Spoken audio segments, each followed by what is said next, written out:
Oi, pessoal, bom dia. Bem-vindos a mais uma aula do nosso curso de Introdução à Economia. Essa é a aula 9, referente ao dia 6 de setembro de 2021.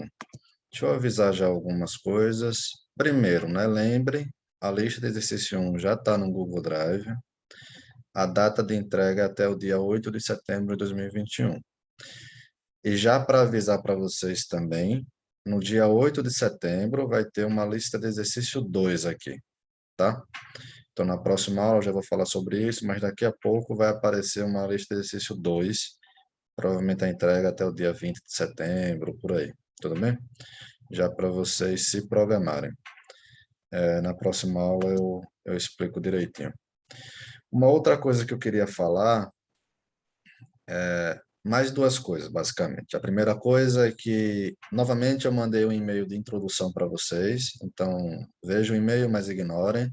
É porque tem aquela saída e entrada de gente, então o pessoal que está entrando, para não ficar excluído, né, e não ter o meu e-mail, eu enviei novamente o e-mail de boas-vindas. E a segunda coisa é relacionada às aulas de dúvidas. Eu já avisei para vocês que durante o semestre a gente vai ter algumas aulas de dúvidas, principalmente depois de lista de exercício e antes de prova, tá? Em sala de aula eu faria isso, ou então também no semestre remoto eu vou fazer isso, tudo bem? Como é que funciona a aula de dúvidas? Basicamente, tem duas formas de funcionar. Uma forma é assíncrona, ou seja, eu gravo o gabarito da lista, algumas questões que as pessoas pedem, outras dúvidas e disponibilizo para vocês, tudo bem? Sem interação. E a segunda forma seria com interação, ou seja, eu marco um dia e um horário, a gente marca no aplicativo Zoom ou Google Meet e faz a aula de dúvida, beleza? Só que eu tenho recebido alguns e-mails já perguntando se a aula de dúvida pode ser gravada, tá? Para gravar, eu prefiro que não seja síncrona, ou seja, que tenha interação, tudo bem? Você não sabe o que pode acontecer numa aula de dúvida gravada com interação, então eu prefiro, se for para gravar, que seja assíncrona, ou seja, que nem essa aula aqui agora, eu gravo antes e disponibilizo para vocês, tudo bem?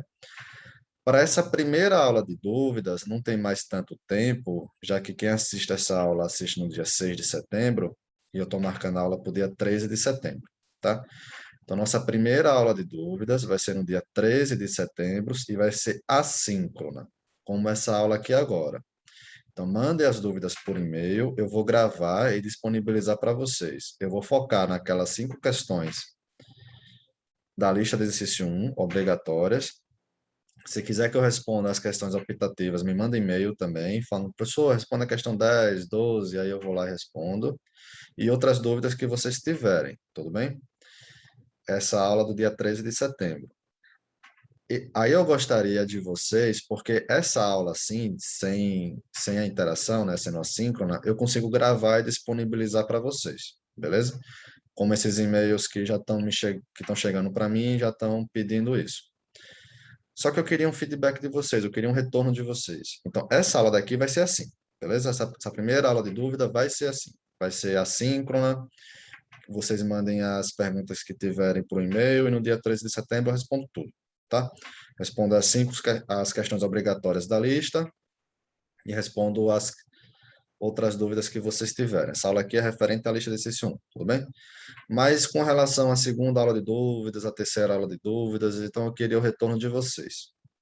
Caso vocês prefiram que as aulas continuem sendo assíncronas e gravadas, as de dúvidas, a gente permanece assim. Caso eu receba muito e-mail falando, Renan, é melhor, eu prefiro com a aula síncrona, ter a dúvida na hora lá com você. Aí você me manda e-mail também, beleza? Mas é com vocês. É, o meu conselho, antes de mandar um e-mail, espera essa aula aqui, no dia 13, tá? Vocês vejam a aula, vejam se é o que vocês esperavam. E se não for, e se vocês preferirem ainda assim uma aula gravada, aí me avisem, que a gente dá um jeito para a segunda aula ser assim, tá? A gente vai ter nesse semestre provavelmente umas 6, 7 aulas assim, tá? De dúvidas. Mas dê uma olhadinha. Que eu acho que o principal para vocês, o que é? Ver as questões da lista de exercício, né? E algumas outras optativas. Então, se tiver dúvidas também nessas outras questões que são optativas da lista 1, me manda e-mail. Professor, responda a questão 10 da lista 1, responda a questão 15, não sei. Qualquer questão lá a gente responde. Beleza? Vamos voltar para a aula para não perder tanto tempo. Então, essa aqui é a aula 9 do dia 6 de setembro. A aula de hoje, a gente vai começar a falar de excedente do consumidor e produtor. Na aula passada, a gente falou sobre as elasticidades. Cadê? Aqui, tá? Então, a gente está nessa parte aqui do conteúdo, a gente acabou de passar de elasticidades, e na aula de hoje a gente vai fazer excedente do produtor e do consumidor, tá? A nossa primeira prova, novamente falando, vai ser até aqui, concorrência monopolística. A nossa primeira prova também, já para adiantar para vocês, deve ser no final de setembro ou início de outubro, mais ou menos essa data, tá? Então, esse aqui é o capítulo 7 do livro do Gregory Mankiw, Consumidores, Produtores e Eficiências dos Mercados. Basicamente, ele fala de excedente do consumidor e do produtor. E o que é isso? Então, quais são as perguntas que a gente vai responder na aula de hoje? O que é excedente do consumidor? Como esse excedente está relacionado à curva de demanda? O que é excedente do produtor? Como esse excedente está relacionado à curva de oferta? Os mercados produzem uma alocação desejável de recursos ou o resultado do mercado poderia ser melhorado? Então, a gente já falou sobre isso da economia do bem-estar. O que é isso? Lembre-se de que a alocação de recursos está relacionada, lembra aqueles 10 princípios da economia? O que é que o mercado faz?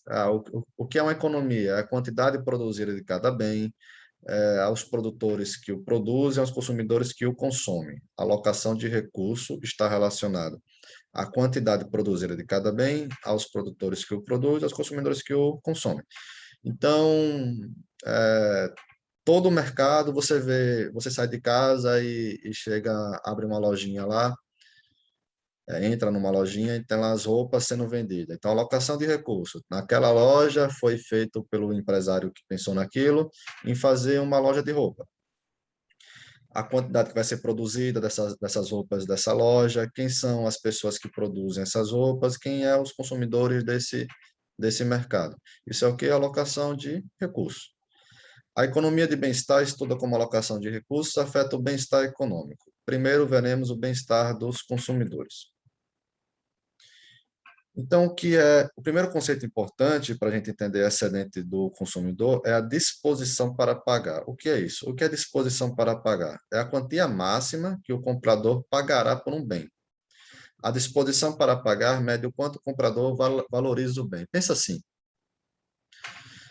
vamos supor o celular que você está assistindo a aula, ou o computador que você está assistindo a aula, e vamos supor que você gastou nesse celular R$ 1.500, tá?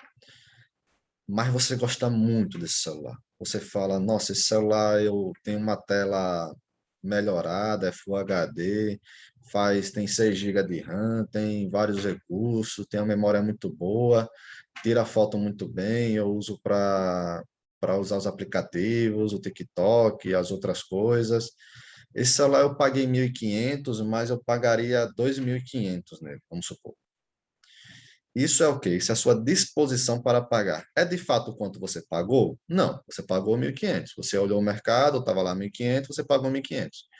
Mas se fosse 1.600, será que você pagava? Falar, 1.600 eu pagava ainda. 1.700, eu pagava ainda. 2.000, eu pagava. 2.500, eu pagava. 2.600, não. Então, 2.500 é a sua disposição para pagar desse bem. Cada bem que você tem uma conta dessa na cabeça, tá? Não é que você, quando vai no shopping comprar uma roupa, tem a conta na cabeça, eu vou gastar exatamente R$ 160,25. Se as roupas que eu quiser for R$ 161, eu não gasto mais. Não.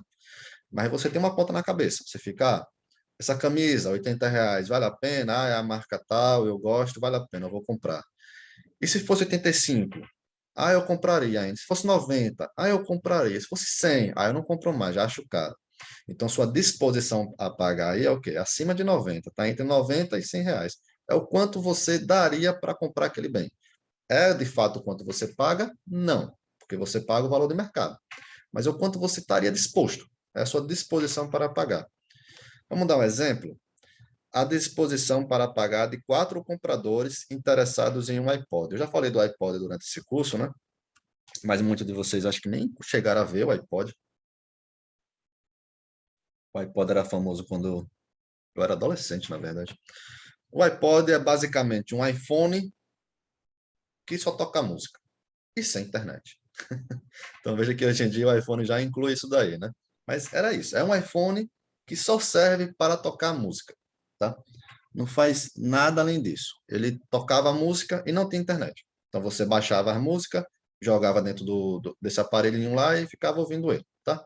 Mas bora facilitar, vamos pensar que é barato esses valores aqui, né? Deixa o iPod mesmo, tá? A gente pensa no iPod. Então, essas 4 pessoas aqui, elas têm interesse. São interessados em comprar um iPod. Tem gente que não tem interesse. Tem gente que um iPod tivesse a R$ 0, ainda assim, R$ 0 não, porque de graça até injeção na testa, né? Mas se o aparelho fosse R$ 10, a pessoa não compra mais, porque para essa pessoa não tem serventia. Mas aqui são 4 compradores que têm interesse em ter um iPod, tá? É o Anthony, é o Chad, é a Flea e o John. Cada um desses compradores, ele tem uma disposição para pagar diferente nesse produto. O Anthony, até R$ 250 ele dá no iPod para comprar. O Chad, 175. A Flea, 300. O John, 125. Eu sempre confundo, acho que esse Chad eu sempre confundo se é um nome masculino ou feminino. Acho que a Flea é feminino, o Anthony John são masculino, mas o Chad eu sempre fico na dúvida. Mas beleza. Então, o Anthony 250, o Chad, a Chad, né? Talvez 175, a Flea 300 e o John 125. Essa é a disposição para pagar nesse aparelho. Aí vem a pergunta. Beleza. Essa é a disposição a pagar desses 4 compradores. Mas se o iPod custar R$ 200, quem de fato vai comprar e qual vai ser a quantidade demandada? Então, Anthony, a Chad, a Flea, o John chegaram nesse shopping lá para comprar o iPod, os 4 interessados. Chegaram lá e viram que o iPod custava R$ 200. O Anthony paga até 250. O que é que o Anthony faz? Eu pago. O Anthony vai lá, compra o iPod e fica com ele, pagando R$ 200, né? Que é o preço do iPod. A Chad chegou lá, viu 175, é o máximo que estaria disposta. Mas é 200. Ela fala, não, tá muito caro, eu não vou comprar. Então a Chad não compra. A Flea chega lá e fala, olha, até 300 eu compraria. Mas é 200. Fala, olha, 200 eu compro. Até 300 eu compraria. Então a Flea vai lá e compra. Já o John não. O John fala, olha, até 125 eu pagava, mas é 200, eu não compro.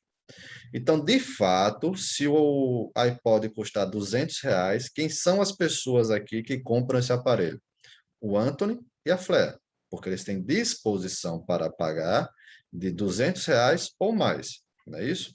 Então, o Anthony e a Flea compram, já o Chad e o John não compram, porque a disposição para pagar desse aparelho é menor do que R$ 200. Portanto, a R$ 200, qual é a quantidade demandada desse bem? Se esse mercado tem esses 4 compradores, só 2 estão dispostos a comprar esse bem a esse preço, então a R$ 200, 2 pessoas compram esse bem, ou seja, a demanda é de 2 iPods. Beleza, mas aquilo ali era R$ 200, e se fosse R$ 301 o preço do iPod? Peraí. O Anthony compra? Não. O Chad compra? Não. A Flea compra? Não. Está no limite dela, né? Ela é 300, mas é 301. Aqui a gente está trabalhando realmente com limite, tá? Então, 301 está mais caro do que a Flea queria comprar. E a Flea fala, não, não vou comprar, está muito caro. O John também não compra. Então, R$ 301 ou mais, ninguém compra esse aparelho. Entre 251 e 300, só a Flea compra, que a Flea estaria disposta a pagar até R$ 300 nesse aparelho. Então, se o aparelho custasse R$ 280, esse iPod, só a Flea compra. Então, a demanda seria de 1. Se fosse 260, só a Flea compra. Então, a demanda seria de 1. Entre 176 e 250, você tem a Flea e tem o Anthony. Então, a demanda é 2. Se o aparelho custar R$ 200, 2 é a quantidade demandada. Entre 126 e 175, 126 só o John não compra. O resto eles compram. Então, a Anthony, O Anthony, a Flea e a Shed compram. Então, são 3 a demanda. E, finalmente, entre 0 e 125, todo mundo compra. Então, a demanda é de 4 desse aparelho. Tudo bem? Pessoal, aí você se pergunta, Renan, mas não dia a dia é assim, porque às vezes eu estou disposto a pagar R$ 200, o aparelho custa 201 e eu vou lá e compro. É porque as pessoas não são tão racionais assim, de colocar um limite ali que subir só um pouquinho já você não compra, tá? Mas para facilitar, para simplificar, para a gente não estar pensando em, não sei, economia comportamental, que as pessoas às vezes compram, às vezes para se mostrar também, tem outras coisas que estão envolvidas. Vamos pensar no simples. Então, o simples é esse aqui. O Anthony paga até 250. O Shed paga até 175. A Flea paga até 300. Então, por exemplo, entre R$ 251 e 300, só a Flea compra esse aparelho. Que ela é a única disposta a pagar. Vamos pegar aqui, 251. Só a Flea compra. O Anthony quase compraria. Se fosse R$ 1 mais barato, o Anthony compraria. Mas não é. 251, só a Flea compra. 260, só a Flea compra. 280, só a Flea compra. Vamos colocar isso aqui no gráfico. Lembra que a gente passou em alguma dessas aulas passadas de esquema de demanda para curva de demanda? Então, a gente aqui aí tem a disposição para pagar. Vamos levar isso aqui para uma curva de demanda? Então, vamos lá. Da disposição a pagar, a gente montou um esquema de demanda. Veja, a cada preço eu tenho uma quantidade demandada, tá? Do esquema de demanda, agora a gente monta a curva de demanda. Como é que a gente faz isso? A gente faz o gráfico. Se o preço, lembra, novamente, né? Eixo Y, aqui nesse curso sempre vai ser assim. O eixo Y é preço, aqui, a ordenada, e o eixo das abscissas, o eixo X é o quê? Quantidade. Então, é sempre quantidade por preço. No eixo Y, o preço. A gente acabou de ver esse esquema de demanda. De R$ 301 ou mais, a demanda é zero. Ninguém compra. Entre 251 e 300, a demanda é 1. 176 a 250, a demanda é 2. 126 a 175, a demanda é 3. E de 0 a 125, a demanda é 4. Vamos colocar isso aqui no gráfico? Então, vamos lá. De 301 em diante, a demanda é 0. Então, se fosse 310, a demanda é 0. A quantidade é 0. Então, seria um ponto aqui. Se fosse 350, ninguém compra, é 0. Então, 0. Ponto aqui. Então, de 301 em diante, ninguém compra. É isso daqui. Beleza? R$ 300, uma pessoa compra. Lembra? É a Flea, né? Então, se o preço for 300, uma pessoa compra. Então, esse ponto aqui. Então, a gente já desenhou esse segmento de reta aqui e agora desenhou esse ponto aqui. Beleza? E se fosse 280? Só uma pessoa compra. Então, demanda é igual a 1. Não é isso? 280, demanda igual a 1. 260, demanda igual a 1. Até o 250. No 250, a demanda vai ser 2. Então, a gente desenhou isso daqui, desenhou isso daqui. De 176 a 250 é 2. 176 a 250 é 2. Então, a gente desenhou isso daqui. 126 a 175 é 3. 126 a 175 é 3. Então, é isso daqui. Então, desenhou isso daqui. Finalmente, de 0 a 125 é 4. Então, 4, isso daqui. É isso? De 0 até 125, igual a 4. Desenhou isso daqui. Então, esquece isso daqui por enquanto, tá? Isso daqui. O que a gente fez desse gráfico aqui é isso daqui, que é isso daqui. Esse segmento de reta é o que está escrito aqui, olha só. 1 é entre 251 até 300. Então, isso daqui. 2 é entre 176 a 250, ou seja, isso daqui. 3 é de 126 a 175 e 4 de 0 a 125. Mas para não ficar um gráfico só com essa reta aqui, essa, sem as ligações, vamos ligar? Então a gente faz a ligação daqui para cá, daqui para cá, daqui para cá e daqui para cá. E fica com esse gráfico aqui, beleza? Esse gráfico parece o quê? Uma escada, é isso? Então, esse gráfico tem a forma de escada, essa curva D se parece com uma escada com 4 degraus. 1, 2, 3, 4, né? Um para cada comprador. Não são 4 compradores? 4 degraus. Eu sempre confundo, isso é degraus, 4 degraus, tá? Claramente você me ouviu falar degraus. Então, são 4 compradores, 4 degraus. Eu vou confiar nisso daqui, que parece estranho, mas acho que é degraus mesmo. Acho que ano passado eu cheguei a pesquisar para ver se era degraus ou degraus. Português não é muito bom não aqui. Se houvesse um grande número de compradores, então veja, 4 compradores, 4 degraus. Se fosse 10 compradores, 10 degraus. Parece estranho a fonética, né? Mas 10 compradores, 10 degraus. 1 milhão de compradores, 1 milhão de degraus. Não é isso? Então, se a gente colocasse mais degraus aqui ao invés de 4 fosse 10, ia ficar um negócio, um degrau menorzinho, né? Fosse 1.000, um degrau bem pequenininho. Fosse 1 milhão, ia ser um degrau bem curtinho, né? Um degrau tão curtinho que a curva, que isso aqui ia aparecer uma curva, que nem a gente faz, a curva de demanda. Tudo bem? Então, ele está repetindo aqui, ele está falando, olha, esse cara daqui é a disposição da FLEA para... Ah, não, desculpa. Aqui ninguém paga, não é isso? Quantidade é zero. Aí aqui chegou a FLEA. A FLEA está disposta a pagar aqui, não é isso? A R$ 300 a FLEA compra, não é isso? O Anthony, ele é esse ponto aqui, ó. A 250, o Anthony começa a comprar esse produto. O Chad é 175. A 175, não é isso? Isso. O Chad começa a comprar. Então, o Chad, esse terceiro comprador, é o Chad aqui. E, finalmente, esse quarto comprador é o John. O John, 125, ele começa a comprar. Então, beleza. Então, esse slide aqui foi só para dizer que se botasse muito comprador aqui, ia ficar exatamente a curva de demanda que a gente faz. Tudo bem? Que a gente fez nas aulas passadas. A gente fez o quê? Uma curva, uma ladeira. Lembram disso? Então, 4 compradores é uma escadinha com 4 degraus. 1 milhão de compradores é uma escadinha com 1 milhão de degraus. Ou seja, praticamente, quem visse de cima assim, ia ver o quê? Uma curva, tá?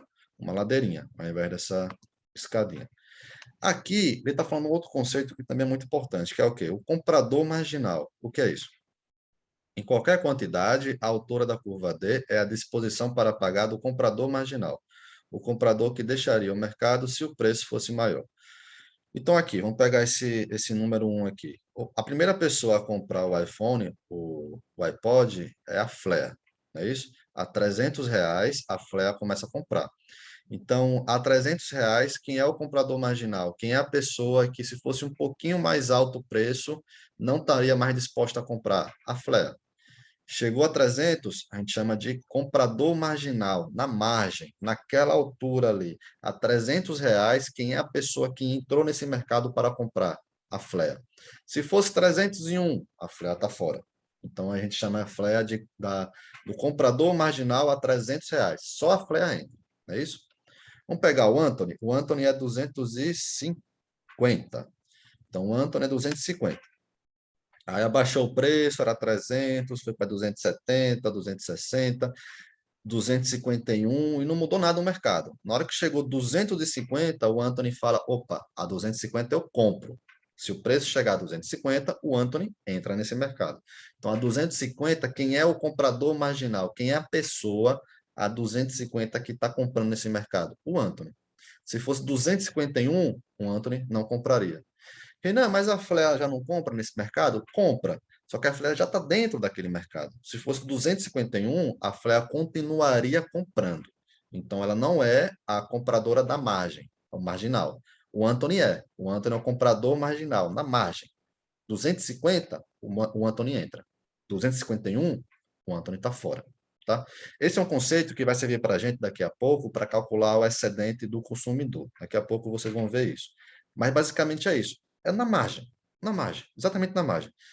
Se aí você quer comprar um celular, você está disposto a pagar R$ 1.500 no celular, no máximo, do máximo do máximo. Na hora que você viu o celular do seu sonho lá, que você quer a 1.500, você compra. Então, você é o comprador marginal. E se fosse 1.550, você fala, não, eu acho caro, não vou comprar. Então, esse é o comprador marginal, é aquele cara que está ali no máximo da disposição a pagar dele. Tudo bem? 175 é o Chad que entra, então seria o comprador marginal, a compradora, né, eu acho. E 125 o John, que é o comprador marginal, tá? Excedente do consumidor. E o que é isso? O que é excedente do consumidor? É a quantia que um comprador está disposto a pagar por um bem, menos a quantia que realmente paga por ele. Eu falei, né? Eu tenho muita vontade de comprar um celular, eu pagaria até R$ 2.000 no celular. Aí eu entrei na loja, cheguei lá e vi que o celular está 1.500. Eu vou chegar para o vendedor e vou falar, vendedor, na verdade eu pago até 2.000. Quer aumentar o preço? Não, né? Você chega e fala, vendedor, tá 1.500. Eu quero. Às vezes até dá uma choradinha, né? Tem como diminuir, não sei o quê, alguma coisa. O cara fala, não, é 1.500. Você fala, não, tá bom, então eu pago. Aí você vai lá e compra o celular 1.500. Mas eu não estou disposto a pagar 2.000? Tô. Mas eu paguei quanto de fato? 1.500. E essa diferença de 2.000 para 1.500? A gente chama de excedente do consumidor, tá? É a disposição a pagar que você tem pelo bem, menos o preço que de fato você paga. Então, vamos supor que, vamos voltar para o exemplo do iPod, os 4 compradores, e vamos supor que o preço de fato seja R$ 260. O Anthony, a Shed, a Flea, o John entraram lá na loja, olharam o preço do iPod e viram lá R$ 260. Primeira pergunta, quem é que compra? O Anthony compra? Opa, 260? Não, o Anthony só pagaria 250. A Chad compra? Não. O John compra? Não. A Flea compra? Compra. Que a Flea está lá para os R$ 300. Na hora que ela viu o preço a 260, ela falou, eu compro. Eu vou dar 260 nesse iPod. A Flea foi lá e comprou. Qual foi o excedente da Flea? Olha, a Flea estava disposta a pagar 300 e, de fato, pagou 260. Então, o excedente do consumidor da Flea foi de R$ 40. Os outros não têm excedente porque não compraram um iPod nesse preço. Então, veja, o único excedente que tem aqui é da Flea, porque a Flea foi lá e comprou e sobrou. Ela tinha à disposição a pagar de 300 e pagou 260, então ficou 40. E o Anthony, e o Chad, e o John, eles compraram? Não.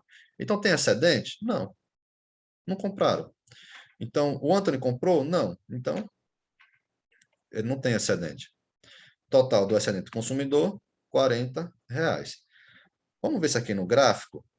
Então, o preço é 260, o excedente foi de 40. Eu não sei o quanto vocês lembram das formulinhas de retângulo e triângulo que vocês viram lá no ensino médio e até ensino fundamental, mas tem que lembrar algumas coisinhas. Aqui, por exemplo, qual é a fórmula desse retângulo aqui? Um lado vezes o outro, não é isso?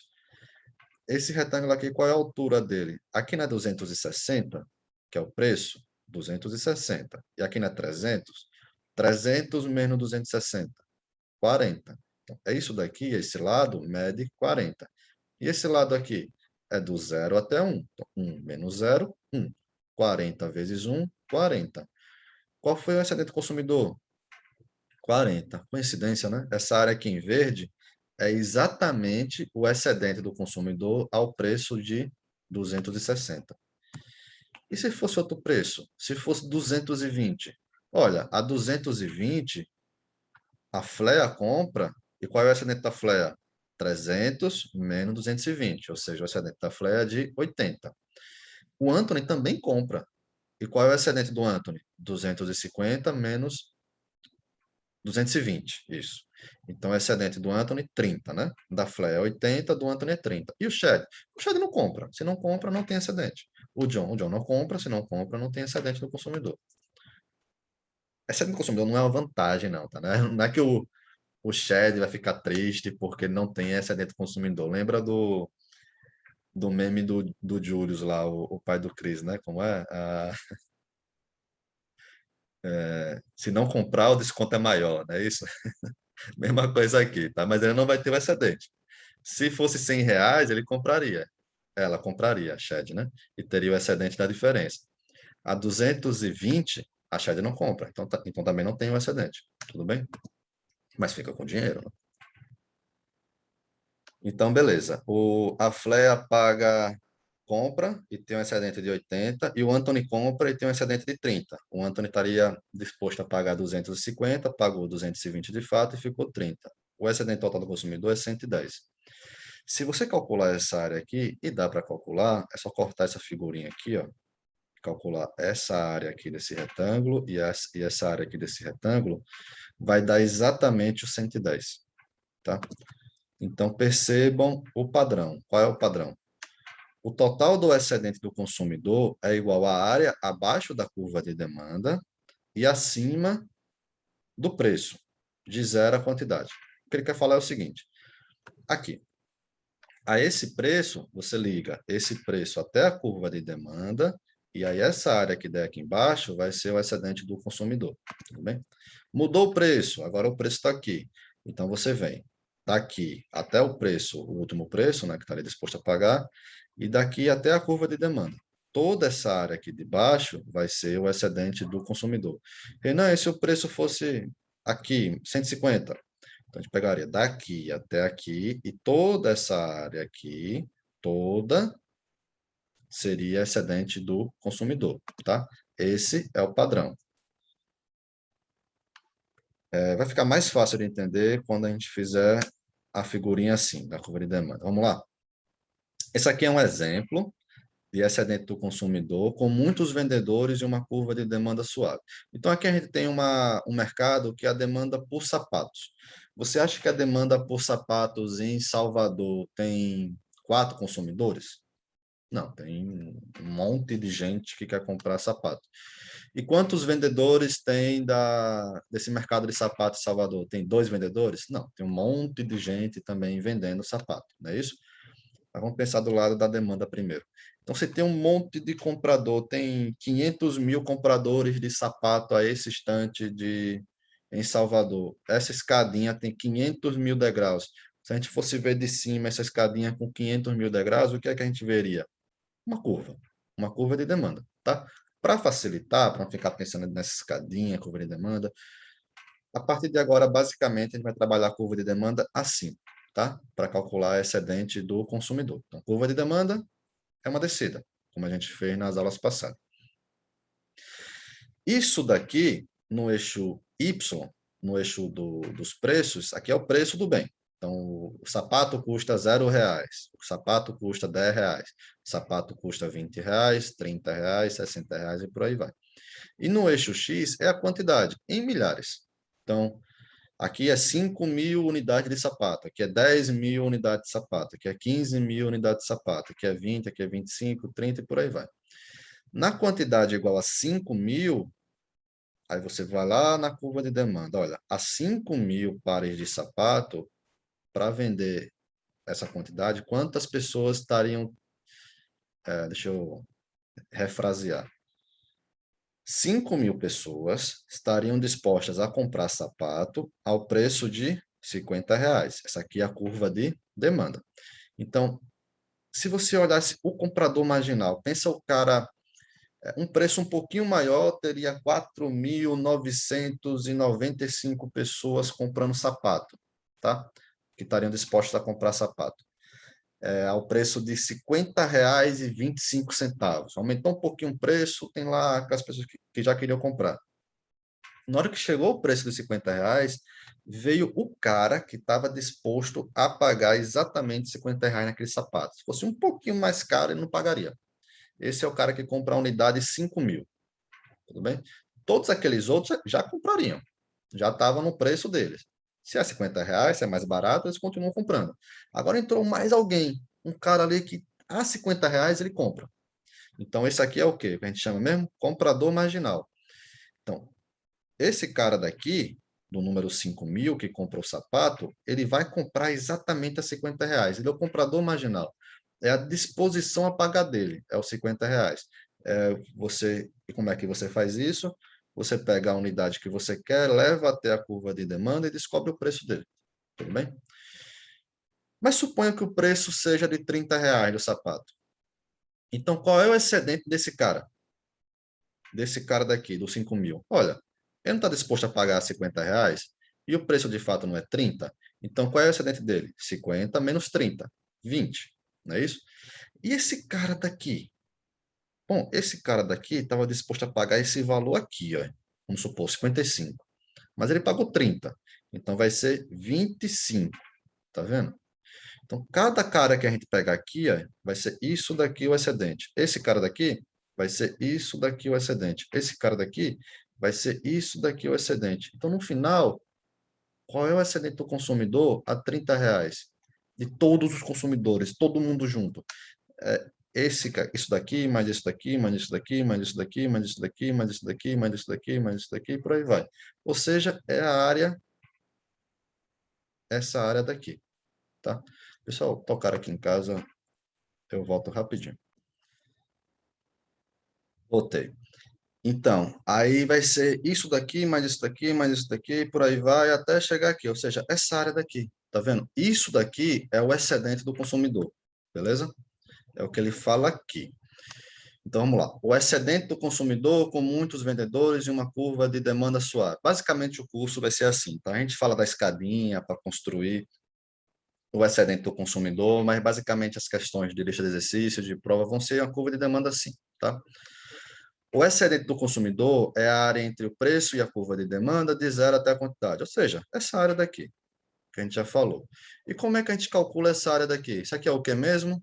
Triângulo. Aí tem que lembrar lá da professorinha falando no colégio, como é que calcula a área do triângulo mesmo? Base vezes altura dividido por 2. Vamos fazer isso? Qual é a altura aqui? 60 até 30. Então, a altura é 30. Qual é a base? De 0 até 15. Então, a base é 15. 15 base vezes altura, 15 vezes 30, dividido por 2. Na hora que você fizer essa continha, vai dar 225. Esse é o excedente do consumidor ao preço de R$ 30. Renan, e se o preço fosse 20? Mesma coisa, aí você ia fazer a conta. No 20, vamos supor que fosse 20 aqui, né? Então, a altura, 60 menos 20, vezes a base, dividido por 2. Essa área daqui é o excedente do consumidor ao preço de 20. Fosse 10, mesma coisa. Fosse 40, mesma coisa. 60 menos 40, 20 vezes quantos compradores tem aqui. E aí você vai ter o excedente do consumidor. Tá, então vamos fazer esse exemplo aqui. Isso aqui é bem interessante até. Como um preço maior reduz o excedente do consumidor? Se o preço aumentar para R$ 40, então o preço era 30, aumentou para R$ 40, não é isso? Qual é o novo excedente do consumidor? Aí agora vocês lembraram da formulinha do triângulo, como calcular, base vezes altura sobre 2. Quem é a altura? 60 menos 40, 20. Quem é a base? Vamos supor que seja 10 aqui. 10.000 unidades são vendidas a R$ 40.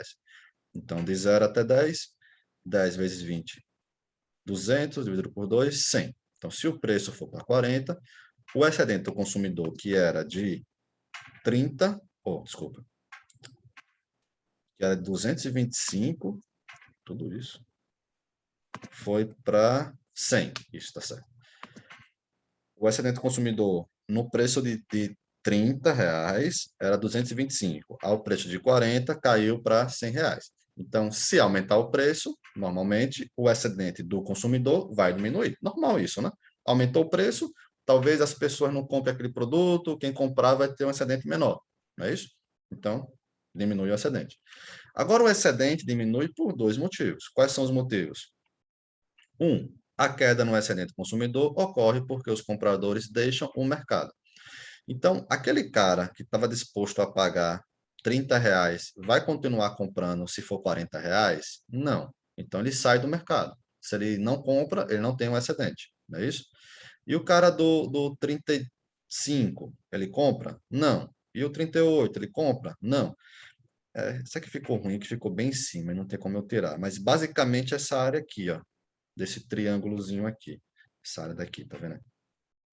Do 40, a gente vem aqui. Essa área daqui, que deixou de ser excedente do consumidor. São pessoas que comprariam o preço de R$ 30, mas não compram o preço de R$ 40. Logo, não tem o excedente. Logo, esse excedente do consumidor aqui deixou de existir. Tudo bem? Mas também as pessoas que continuam comprando têm um excedente menor. Esse cara aqui dos 5.000, a gente viu que ele está disposto a pagar até R$ 50. Então, a 30, ele tem um excedente de 20. A 40, ele só tem 10. Tudo isso daqui deixou de ser excedente do consumidor. Esse cara daqui, ó, ele está disposto a pagar isso daqui. Mas a 30, ele ganhava tudo isso daqui de excedente. A 40, ele só ganha isso daqui. Então, isso daqui deixou de ser excedente do consumidor. Então, do 0 até 10, as pessoas que continuam comprando nesse mercado têm uma diminuição do excedente. De quanto? Essa área daqui, isso daqui, isso daqui, isso daqui, isso daqui, isso daqui. No final, vai ter esse retângulo daqui, é exatamente a área da queda do excedente, não consigo aumentar, da queda do excedente das pessoas que continuam comprando nesse mercado. Então, veja, teve queda do excedente? Teve, por dois motivos. Essa parte daqui da diminuição do excedente são as pessoas que continuam comprando, mas como o preço está maior, o excedente é menor. Já esse triângulozinho aqui, que ficou em cima a figura, isso daqui, é o quê? São pessoas que estavam comprando a R$ 30, mas a R$ 40 deixam de comprar. Logo, não tem excedente. Tudo bem?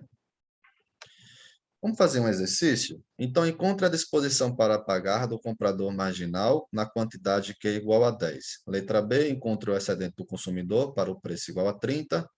Suponha que o preço caia para 20, quanto o excedente consumidor irá aumentar se os compradores entrarem no mercado, os compradores existem, pagarem um preço menor. Daqui a pouco a gente entende isso daqui, tá? Mas deixa eu botar a problemática primeiro. Então, aqui é um mercado, você pode escolher o mercado que você quiser, os preços não são muito altos, né? Vamos pensar, pronto, pode ser o sapato, pode ser, o que é que custa R$ 40 hoje em dia? R$ 30.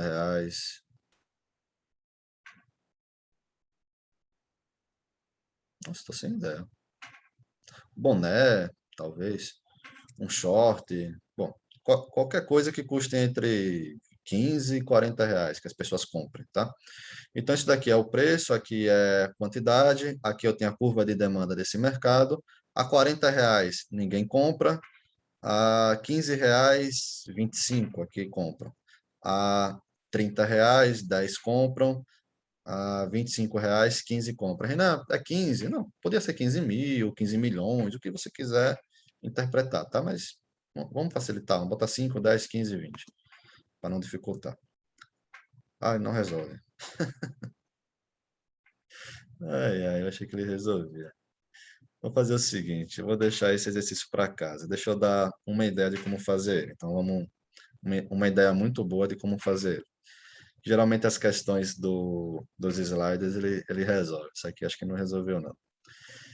Então, encontre a disposição para pagar do comprador marginal em Q igual a 10. Então, esse cara daqui, do Q igual a 10, qual é a disposição para pagar dele? Como é que eu vejo a disposição para pagar desse cara aqui? Eu vou até a curva de demanda.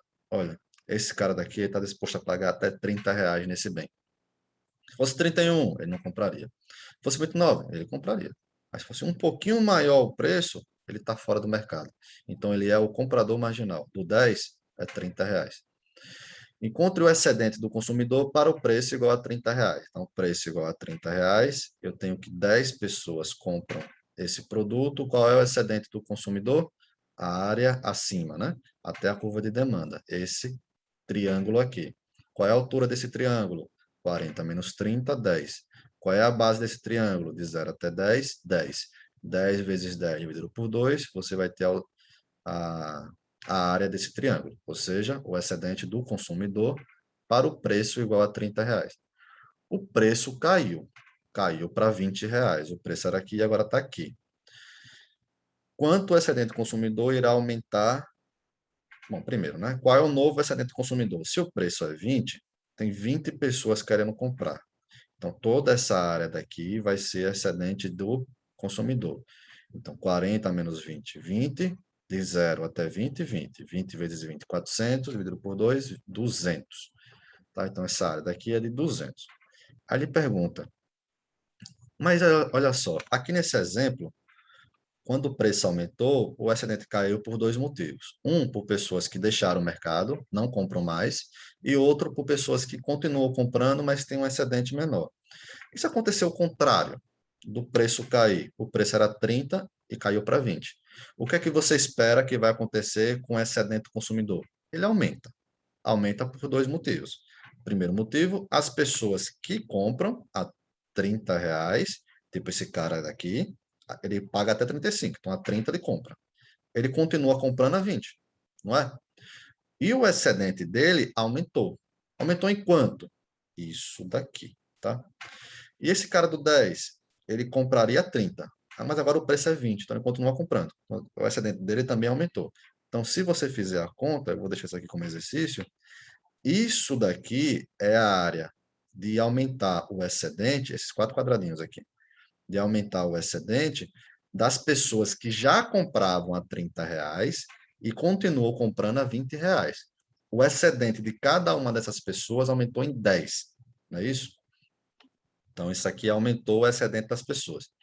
Essa área daqui são pessoas, vamos pegar esse cara aqui do 15. Ele tem disposição a pagar no máximo de 25. Então, a R$ 30 ele compra? Não. A 20 ele compra? Compra. Então, esse cara daqui do 15, ele entrou nesse mercado agora, que o preço é 20. Ele não comprava antes, agora compra. Então, todos essa área daqui, ó, esse triângulozinho aqui, essa área, representa o quê? As pessoas que não compravam a R$ 30, agora compram a R$ 20 e tem um excedente, que é isso daqui, tá? Então, o excedente do consumidor vai aumentar tudo isso daqui, essa área.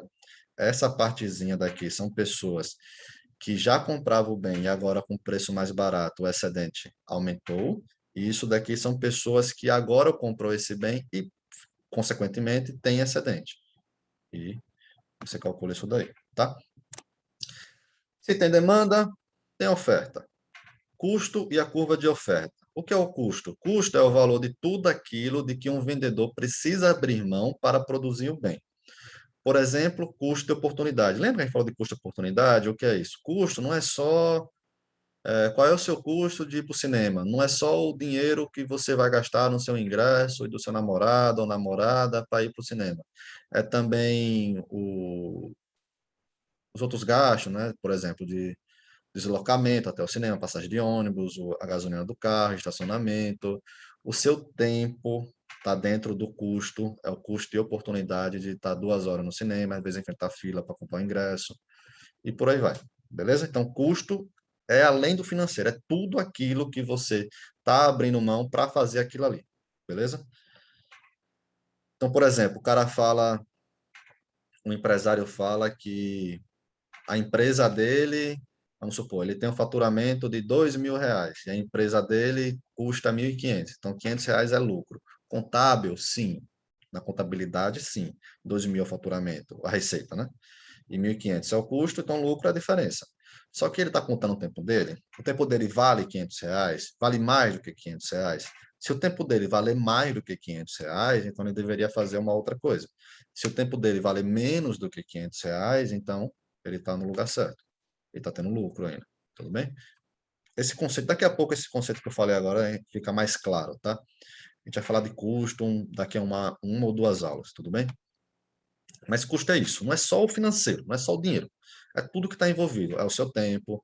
Ah, eu abri uma empresa que trabalha eu e a minha esposa, ou o meu marido, nessa empresa. A gente não faz mais nada, a gente fica o dia todo nessa empresa. Então, meu custo vai ser só o custo financeiro que eu tenho com os outros empregados? Não. O meu custo do meu tempo, o custo do tempo da minha esposa, do meu marido, e por aí vai. Então, inclui o custo de todos os recursos usados para produzir bens e o valor do tempo do vendedor. Exemplo, os custos de 3 vendedores no ramo de jardinagem. Então, nós temos 3 vendedores aqui, o Jack, a Janet e a Chris. Desculpa. E aqui é o custo de cada um deles. Um vendedor produz e vende os bens e serviços somente se o preço excede seu custo. Assim, o custo é a maneira de disponibilidade de vender. O Jack, para trabalhar com jardinagem, ele tem um custo de R$ 10, a Janet de 20 e a Chris de 35. Tudo bem? O que isso quer dizer? Isso aqui já está envolvido o custo deles e o tempo deles. Beleza? Então, por exemplo, se você chega amanhã, ele vai dar o exemplo aqui, mais claro. Mas pensa o seguinte, o valor que a partir daquele valor você está disposto a trabalhar. Vamos supor que muitos de vocês não trabalham, alguns de vocês já trabalham agora na faculdade, mas quando terminar a faculdade, basicamente todo mundo vai ter que trabalhar. Alguns diriam, infelizmente, como o seu Madruga do Chaves, mas nem sei se vocês conhecem isso, eu tô ficando velho, tá? Na minha época todo mundo conhecia Chaves, agora eu já não sei, mas tudo bem. Então, vocês vão entrar no mercado de trabalho e vão ter um salário. Vocês vão lá dedicar 8, às vezes até mais horas por dia da sua vida para trabalhar naquele trabalho e recebe um salário, não é isso? Se seu salário fosse R$ 1 por mês, você iria lá trabalhar? Você falou, não, R$ 1, é melhor nem trabalhar. Aí eu vou ter mais custo de alimentação e transporte para eu ir trabalhar do que ficar em casa, por exemplo. Então, eu vou ficar em casa. Fosse R$ 10, é muito baixo. Fosse R$ 100, mais baixo ainda. Fosse 1.000, tá bom, hein?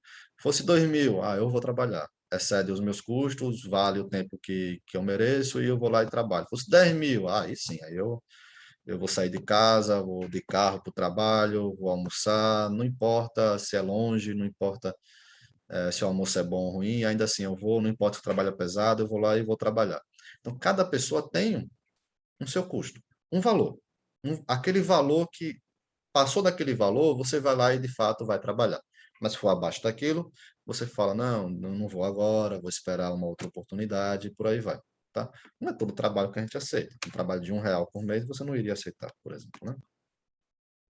Então, aqui é o Jack, a Janet e a Chris, eles são jardineiros, não é isso? Isso, jardinagem. O Jack, a partir de R$ 10 já vale o tempo dele. Aqui é Estados Unidos, tá? Não se assuste com esses valores aqui, não. Aqui é basicamente, deve ser a hora, sabe? Estados Unidos trabalha muito com hora. A gente trabalha muito com salário mensal. Estados Unidos trabalha muito com salário por hora.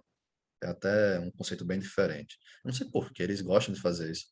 É salário por hora, ao invés de metros, eles usam as jardas, né? Não é Celsius, é o Fahrenheit. A pior medida que já existiu na história, eu acho, na minha opinião, né? Ao invés de centímetros, são polegadas. Então, sua TV a gente acaba trazendo para a gente isso, né? A TV é de 30 polegadas. Polegada é realmente polegada, tá? Então, depende da pessoa, por exemplo. Claro que tem a medida oficial, né? Que você pode transformar polegada para centímetro. Mas não sei por que eles gostam disso. Centímetro ia ser muito mais fácil, né?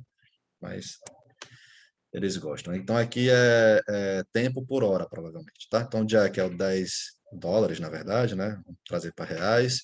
A Janet é 20 e a Chris é 35. Aí chegou você querendo contratar a jardinagem para o seu grande jardim que você tem em casa e quer pagar R$ 5 para contratar um jardineiro. Você ofereceu para o Jack. O Jack fala, não, só trabalha a partir dos 10. A Janet fala, não. A Chris fala, não. Então ninguém trabalha a R$ 5, se você oferecer. Então, a quantidade ofertada a R$ 5 é zero. E a 8 é zero. E a 9 é zero. A R$ 10, na hora que você botou o anúncio lá, R$ 10, apareceu o Jack, falou, eu faço. Então, R$ 10, o Jack vai lá e oferta o trabalho dele. Então, a oferta nesse preço de R$ 10 é igual a 1. Se fosse 15, também só o Jack, seria igual a 1. E se você colocasse o anúncio a R$ 19, só o Jack também iria. Então, só tem um. Chegou no R$ 20, você colocou o anúncio a R$ 20, apareceu o Jack e apareceu a Janet, que estão ofertando trabalho, até o 34. E no R$ 35 em diante, os três querem ir trabalhar com jardinagem. Se a gente montou, a partir dessas informações, o esquema de demanda e depois a curva de demanda, a mesma coisa vale para a oferta. A partir dessas informações, a gente montou o esquema de oferta, cada preço a quantidade, e agora a curva de oferta.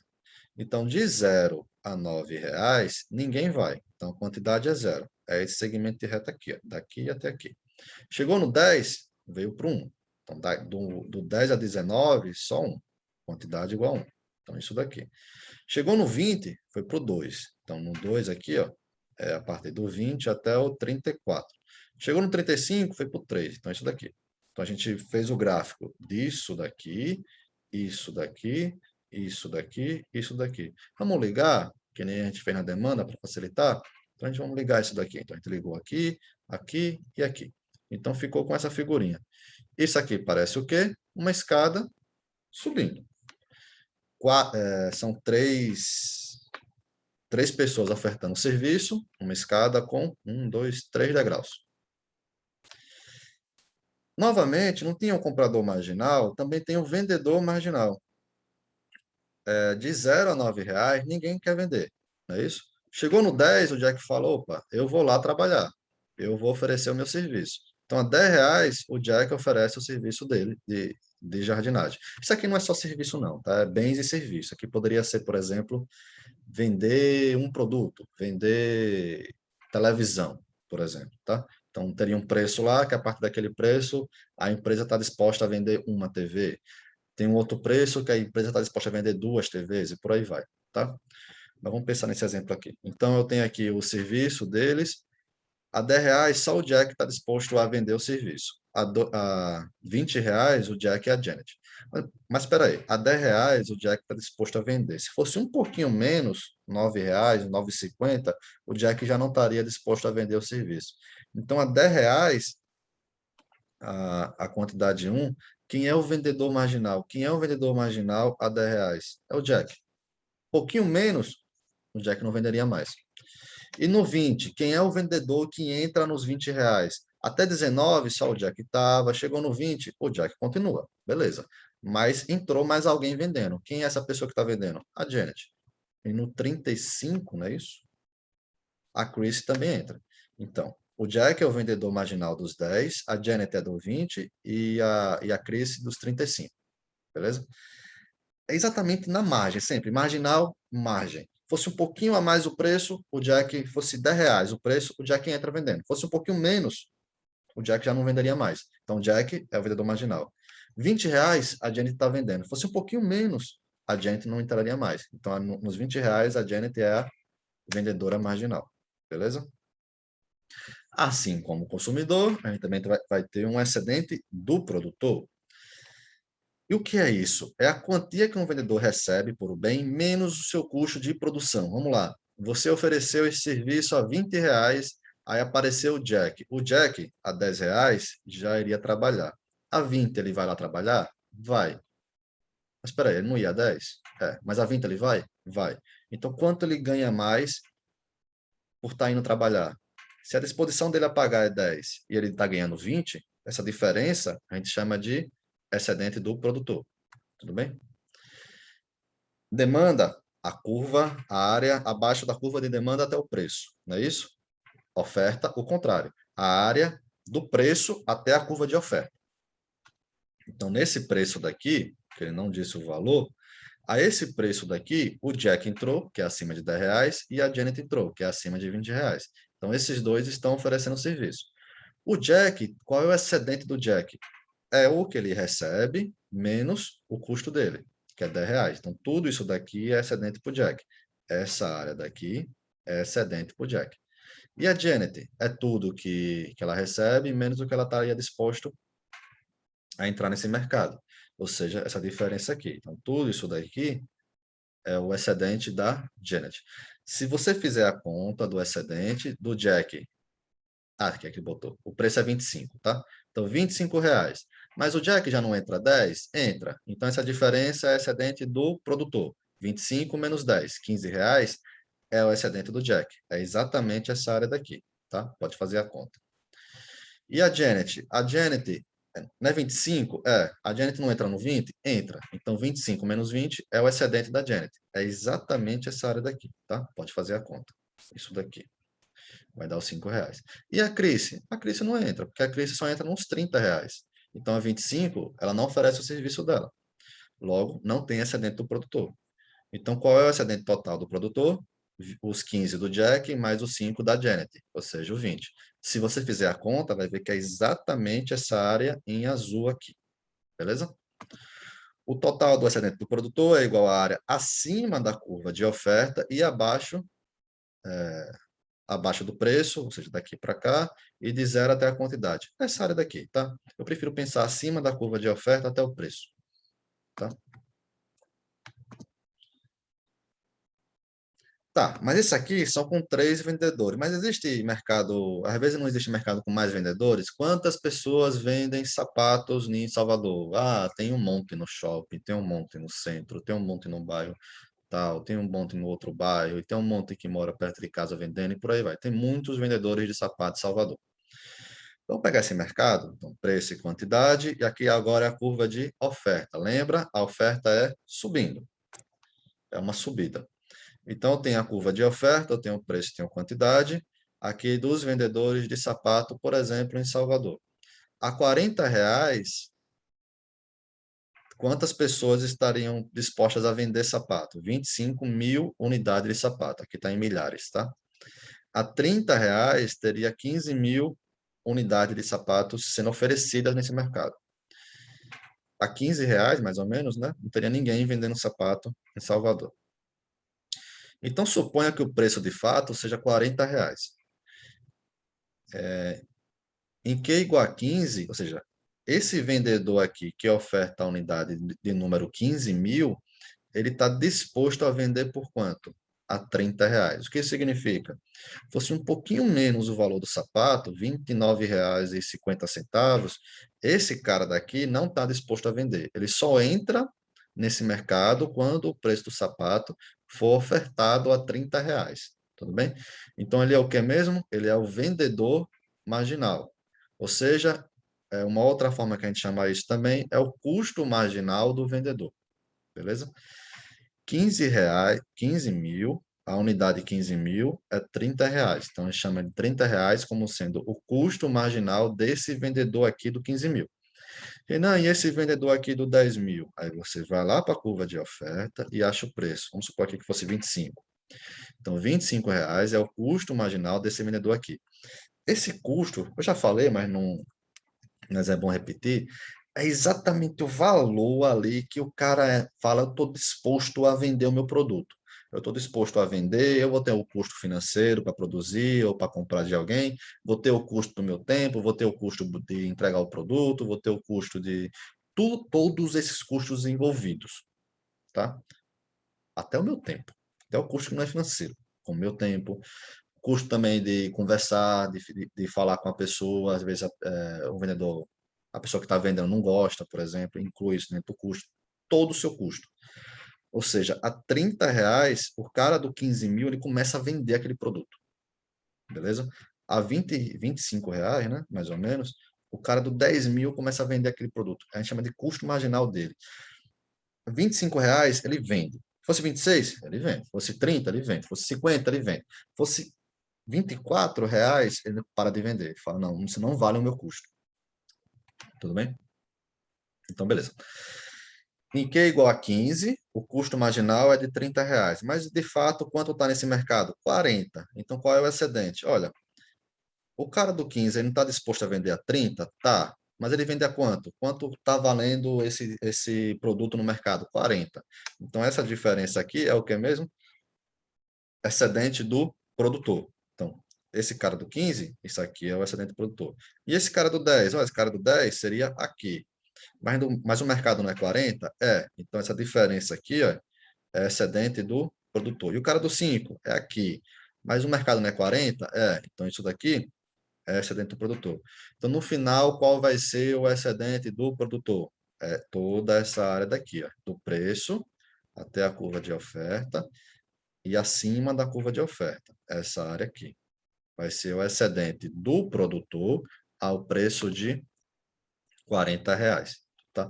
Pessoal, a aula de hoje vai ser um pouquinho mais longa, tá? Mas eu prometo que não vai ser tão longo, não. Então, beleza. E como é que eu faço para calcular essa área? Mesma coisa, a área do triângulo. 40 menos o ponto aqui, que é o 15, ele não colocou, mas é 15 aqui. A altura aqui é 25. É a altura. E a base, tanto faz na verdade, né? Mas vamos chamar de altura. Aqui é 25. Já a base é o quê? De 0 até 25. Então, 25 também.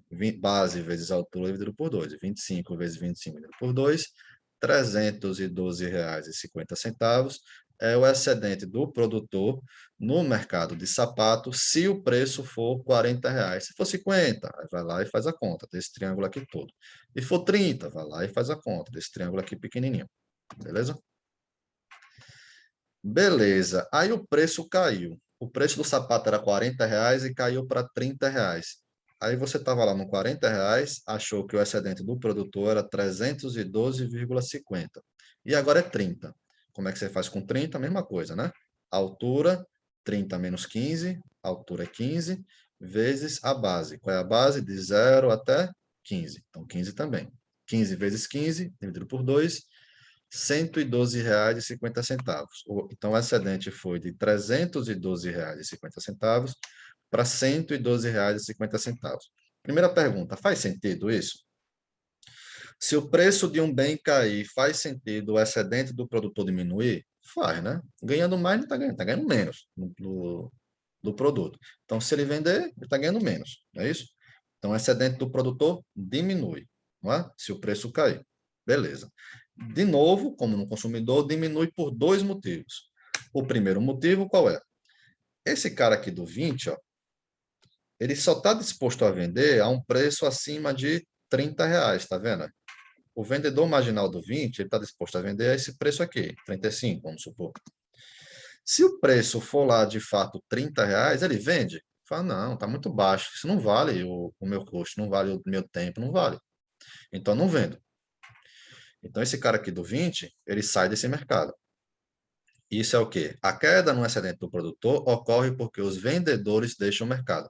Então, todo mundo acima do 15 aqui deixa esse mercado. Ele fala, o cara do 17 aqui, ó, ele só está disposto a vender acima do 30. Então, ele deixa o mercado.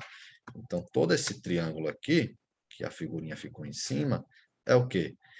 Aqui era excedente do consumo, excedente do produtor, quando o preço era 40.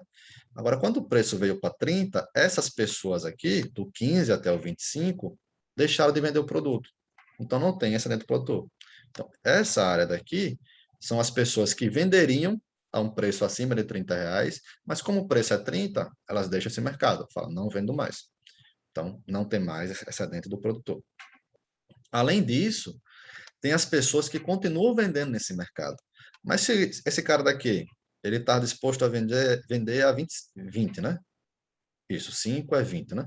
Então, esse cara aqui, o vendedor marginal do 5, ele está disposto a vender a 20. Se ele vender a 40, qual é o excedente do produtor dele? 40 menos 20, 20. E se o preço cair para 30? Então, era 20, agora é 10.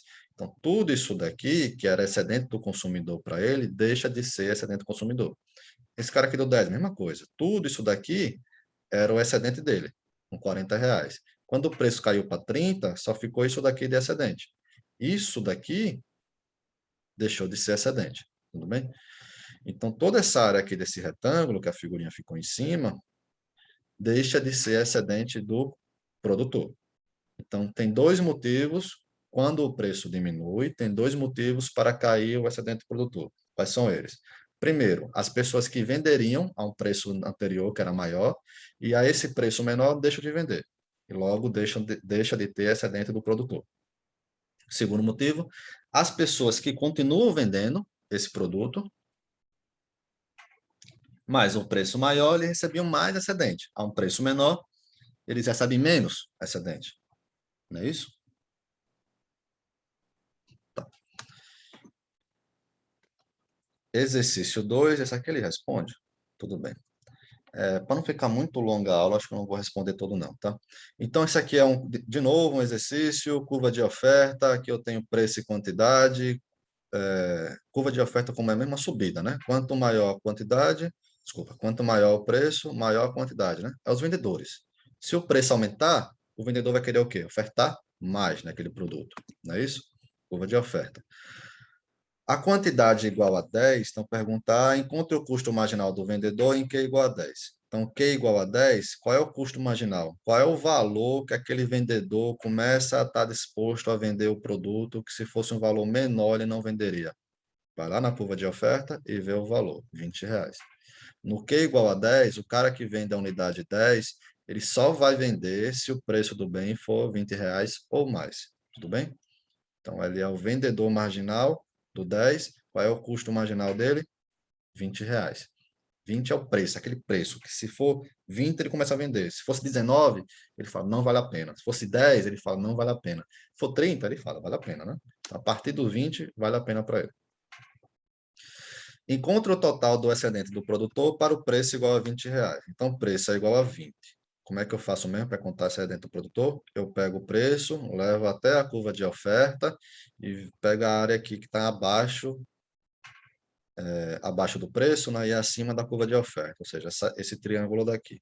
Eu não vou fazer essa conta, tá? Mas é só fazer a altura aqui, vezes a barra, dividido por 2, e vai dar R$ 100. Tá? Qualquer dúvida, me manda e-mail que a gente faz na aula de dúvida. Aí agora, o preço aumentou para 30. O preço era 20 e agora foi para R$ 30. Se é R$ 30, eu tenho um novo excedente do produtor, né? Qual é esse novo excedente do produtor? Toda essa área aqui, tudo bem? Abaixo do preço e acima da curva de oferta. Toda essa área daqui é excedente do produtor. Olha só, nesse exercício, quando o preço caiu, o excedente caiu por dois motivos, né? Um são os vendedores que pararam de vender e o outro são vendedores que continuam vendendo, mas a um preço menor. O preço era 20 nesse mercado e subiu para 30. Então, o excedente sobe. Sobe por quê? Dois motivos. Um são os vendedores, tipo esse cara daqui do 5, que ele já venderia a R$ 20 e ganharia um excedente, e ele continua vendendo a R$ 30 e ganha um excedente maior. Quanto maior, a diferença aqui, esses 10. Esse cara daqui, ó, ele ganhava esse excedente aqui, e agora R$ 30 ganha isso aqui tudo. A diferença é isso daqui. Então, toda essa área daqui, desse retângulo, é o quê? Pessoas que já vendiam um produto e agora a um preço maior, continuam vendendo e ganham um excedente a mais. Então, é o aumento de excedente desse grupo.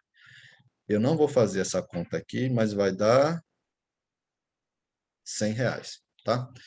E finalmente tem esse grupo de pessoas aqui. Olha só, esse cara daqui do 15, ele vendia a R$ 20? Não. Ele só começa a vender a R$ 30.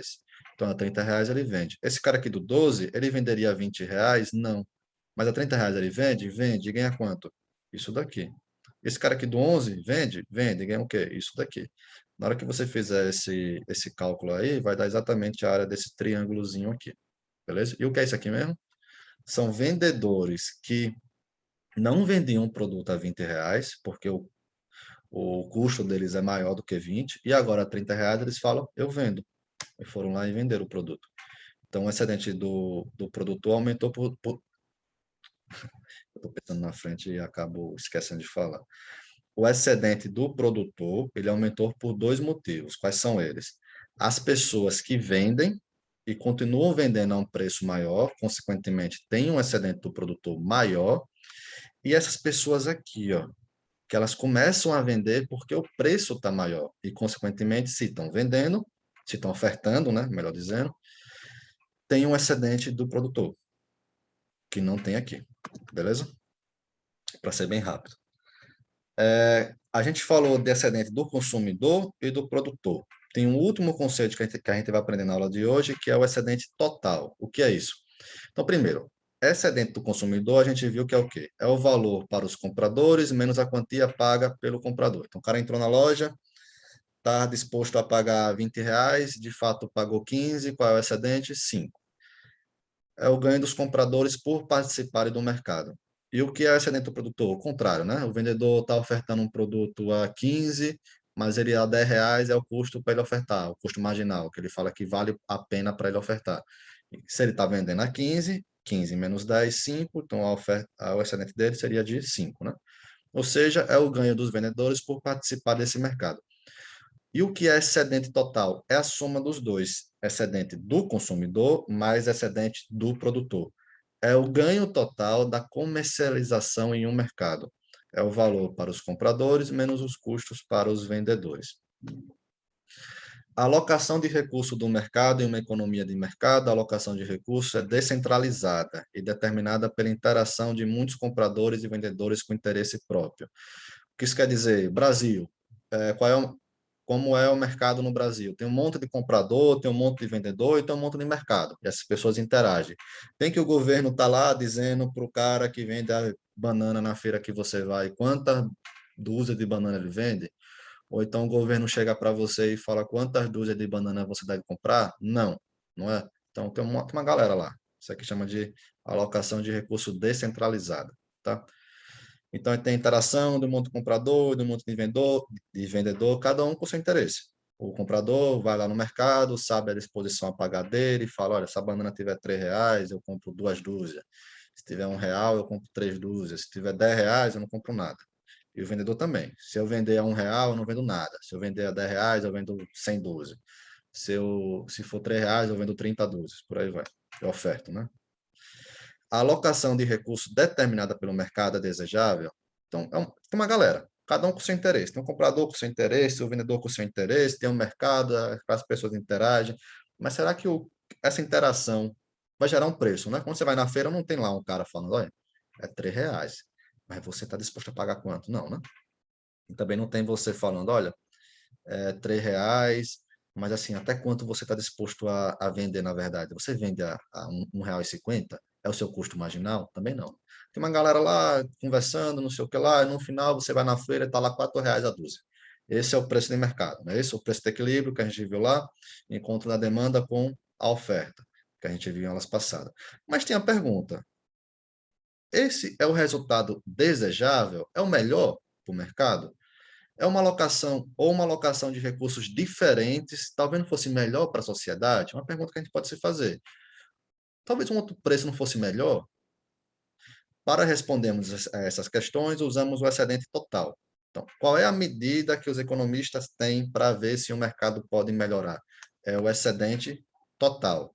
Você soma o excedente do consumidor com o produtor. Se esse excedente total ficar maior, significa que que a economia está melhor, tá? Se ficar pior, né? Se diminuir o excedente total, então a economia tem uma piorada. Essa é a medida de bem-estar que a gente tem para medir os mercados, tá? Usamos o excedente total como medida do bem-estar de uma sociedade e consideramos se a alocação do mercado é eficiente. Os formuladores de política também se preocupam com a igualdade, não é igualdade não, tá? Eu não sei, né? Vamos pegar a igualdade, tá? Mas nosso foco aqui é eficiência. Então, basicamente, o governo se preocupa com duas coisas: eficiência e igualdade. Tá? Política pública, às vezes, não é eficiente, mas traz a igualdade. Beleza? Como a gente aqui é um curso rápido, não dá para falar sobre tudo, então agora, na aula de hoje, vamos pensar só em eficiência. E o que é eficiência? Aumentar o excedente total. Tem como aumentar? Sim? Não? Então, a eficiência é o excedente total, é o valor para os compradores menos o custo para os vendedores. Uma alocação de recursos será eficiente se maximizar o excedente total. Eficiência significa os bens são consumidos pelos compradores que valorizam mais, os bens são produzidos pelos produtores com os menores custos, aumenta ou diminui a quantidade de um bem, não eleva o excedente total. Então, suponha que o mercado já é eficiente, que é o maior excedente que a gente tem, tá? Então, quem compra aquele produto são os compradores que mais valorizam aquele bem. O que isso quer dizer? Você foi na feira, a dúzia da banana está R$ 4. Se você vai lá e comprou aquela banana, é porque você acha, que você tem para você, que aquela banana vale R$ 4 ou mais. Esse ou mais é o seu excedente. Mas você compra, você valoriza aquele bem. Já a pessoa que acha que vale R$ 3, fala, não compra. Então, essa pessoa não está valorizando aquele bem. Ele valoriza até no máximo R$ 3. Se o preço é 4, está fora. O que quer dizer aqui? Os bens são consumidos pelos compradores que os valorizam mais. O cara que valoriza a R$ 4 ou mais, compra. O cara que valoriza a R$ 3, não compra. Os bens são produzidos por produtores com os menores custos. Então, o cara que produz banana R$ 10 na feira e o preço da banana é R$ 4, ele para de produzir. Ele vai fazer outra coisa, vende outra coisa, tudo bem? Não está produzindo. Já o cara que tem um custo de produzir a banana a dúzia a 1,50, vai nesse mercado e vende a 4, ele tem um custo menor. Então, veja, quem de fato está produzindo, quem está ofertando nesse mercado, é o vendedor que tem um custo menor. O cara que tem um custo de 1,50 a dúzia, ele vai lá e vende. O cara que tem um custo de R$ 10 a dúzia, ele fala, não vendo nesse mercado. E a eficiência, né, além disso, aumentar ou diminuir a quantidade de um bem não eleva o excedente total. O excedente total está no máximo. Então, a avaliação do equilíbrio, lembra, o que é o equilíbrio? O encontro da demanda com a oferta. Nesse mercado aqui, o encontro da demanda e a oferta ocorreu com preço igual a 30 e a quantidade igual a 15, não é isso? Qual é o excedente do consumidor? Tudo que está acima do preço até a curva de demanda, ou seja, esse triângulo em azul. Qual é o excedente do produtor? Tudo que está abaixo do preço e acima da curva de oferta. Esse triângulo é amarelo. E o que é o excedente total? A soma do triângulo azul mais o triângulo amarelo. Então, todo esse triângulo aqui é o que a gente chama de excedente total. Eu não vou fazer as contas aqui não, tá? Mas esse triângulo inteiro aqui. Aí vem a pergunta, mas isso aqui é o quê? Equilíbrio de mercado, né? A gente viu, é encontro da demanda com a oferta. É eficiente? É o melhor que a gente pode ter? Tá. Se o preço... Deixa eu ver se ele faz a figura. Não faz, não. Aí fica mais difícil para explicar. Tá. Tá. Então, primeiro, né? Os compradores que mais valorizam o bem são aqueles que irão consumi-lo. Se o preço de equilíbrio foi R$ 30, e o comprador marginal está aqui no 15, né? Então, todo mundo para cá, olha, do 0 até o 15, acha que esse produto vale R$ 30 ou mais. E eles, de fato, compram esse produto no equilíbrio. Já essas pessoas aqui, depois do 15, aqui o comprador marginal do 20, ele acha que vale menos do que R$ 30 e não compra esse produto. O de 25 não compra e por aí vai. Então, quem de fato compra é quem mais valoriza o bem. Tudo bem? Pelo outro lado, quem de fato vende é quem tem o menor custo. Esse cara aqui, no R$ 30, o vendedor marginal do 5, ele vende, ele tem um custo de 20. O vendedor marginal do 10, ele vende, ele tem um custo de 25. O vendedor marginal do 15, ele vende. E esses aqui são os vendedores que têm os menores custos, e de fato eles vendem. Já o vendedor do 20, ele fala, olha, eu começo a vender a 35, a R$ 30, não vale a pena. O 25, eu começo a vender a 40, mas se o preço não é 30, então ele fala, não vale a pena. Então, todos esses vendedores aqui, eles não vendem esse produto. Então, quem de fato vende o produto nesse mercado em equilíbrio, com preço de R$ 30, são os vendedores que têm o menor custo. Os vendedores com menor custo produzem o bem. Então, a gente já viu duas coisas que já mostram alguma coisa da eficiência, né? Quem de fato compra são os compradores que valorizam mais aquele bem, e quem de fato vende são os vendedores que têm o menor custo para produzir aquele bem.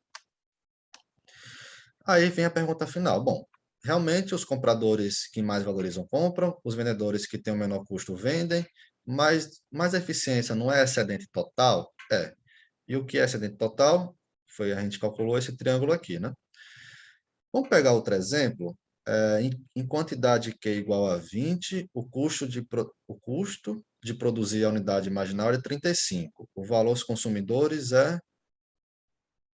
da unidade marginal é de apenas R$ 20. Tá, entendi. Assim, pode-se aumentar o excedente total reduzindo a quantidade. Tá. O que está falando aqui é o seguinte: esse mercado estava em equilíbrio, né? Enquanto na demanda e oferta, né? Aí veio você e falou: não, eu sou dono desse mercado, eu não quero saber, eu quero que venda 20 unidades desse bem. Vendia 15 antes, né? A R$ 30. Mas eu quero que venda 20. Aí vem lá, você fala, vendedores, vendam 20.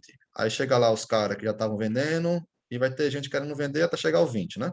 Agora, esse cara aqui do 20, ele só vende se o preço for de R$ 35. Tudo bem? Guarda essa informação. E os compradores? Olha só, o comprador do 20, ele só compra se o preço for R$ 20. Se for R$ 21, ele não compra mais. Tudo bem? Então, qual de fato vai ser o preço nesse mercado? Qual é o preço que os compradores vão comprar lá 20 unidades desse bem? Que você obrigou as pessoas a comprarem 20 unidades. O preço vai ter que ser R$ 20. Mas espera aí, a R$ 20, a oferta não é o que era do 20. Quem está ofertando é só o cara do 5 aqui, ó. Então a oferta vai diminuir. Tá? É basicamente o que está dizendo aqui. Qual é o excedente no final? Olha, no final, isso daqui é excedente do produtor, e isso daqui vai ser excedente do consumidor. Eu não quero me alongar muito nisso aqui, não, tá? Tem até uma questão da lista que vocês vão ver isso daqui melhor. Mas, como está resumido aqui, eu não queria me alongar muito nisso daqui, não. E a aula tá longa também. Mas, basicamente, se você botar o preço igual a 20, isso daqui vai ser a oferta. Você vai ter um limite de oferta. As pessoas não vão querer ofertar mais porque o preço está 20, basicamente, tá? Então, preço igual a R$ 20, isso daqui vai ser excedente do produtor, isso daqui vai ser excedente do consumidor. Excedente total vai ser isso daqui, menor do que anteriormente, que era todo esse triângulo aqui, tá? Basicamente é isso que ele está falando, que ele complicou ali, eu acho. E o preço fosse 40? Olha, se o preço fosse 40, as pessoas que gostariam de comprar isso daqui, não é? A curva de demanda. E esse cara aqui compra? Não. porque esse cara aqui só compra se o preço fosse menor, não é isso? Então, de fato, o que compra nesse mercado é isso daqui, a R$ 40. Então, isso aqui vai ser o excedente do consumidor. E do produtor? Bom, se está vendendo só isso daqui, só essas pessoas estão vendendo aqui. Então, isso aqui tudo seria excedente do produtor. Essa área aqui, a gente chama até esse aqui de um nome, chama de peso morto, tá? Mas, basicamente, o excedente total seria isso daqui, tá? Resumindo, para não ficar... Resumindo, para não ficar difícil de entender. R$ 30, a gente viu que isso daqui é o excedente total, a soma do excedente do consumidor com o produtor. E se o preço fosse menor nesse mercado? Então, o excedente total seria, se fosse R$ 20, seria isso daqui. Daqui, aqui e aqui, tá? E se fosse um preço maior, R$ 40, então o excedente total seria isso daqui, tá? Nos dois casos, você tem uma perca de excedente. Nesse caso aqui, ó, tudo isso daqui que era excedente para alguém, agora não é excedente para ninguém. Nesse caso aqui, tudo isso daqui que era excedente para alguém, agora não é excedente para ninguém. Ou seja, o valor que maximizou o excedente total foi o equilíbrio, o encontro da demanda com a oferta. Beleza? Aí, para terminar a aula, bem rapidamente, deixa eu falar sobre isso daqui. Aí volta o conceito da mão invisível. O que é a mão invisível mesmo? A gente viu lá na segunda aula, não é isso? Falou, olha, deixa os mercado livre que eles acham o melhor formato de alocação de recursos. E, de fato, pensando na eficiência, se você deixar o mercado livre, vai ter o maior excedente, tudo bem? Um mercado em equilíbrio. Tá. Então, mercado livre versus intervenção do governo. O equilíbrio do mercado é eficiente. Nenhum outro resultado atinge um excedente total maior. Chegou o governo aqui e falou, olha, bota o preço igual a 40, diminuiu o excedente total. Não é tão grande que nem era antes. Então, tem uma perca de eficiência. Bota o preço igual a 25, diminuiu o excedente total. Então, tem uma perca de eficiência. Não é tão grande quanto antes. Desculpa. Nenhum outro resultado atinge um excedente total maior. Que resultado? Do equilíbrio, o encontro da demanda com a oferta, você deixar o mercado livre, tá? O governo não, isso pensando na eficiência, de novo, tá? Não está pensando em igualdade. O governo nem falência de mercado, está pensando no mercado normal, tá? O governo não pode aumentar o excedente total ao mudar a alocação de recursos do mercado. Laissez-faire, que é o termo francês, que significa deixe-os fazer. A noção de que o governo não deve interferir no mercado.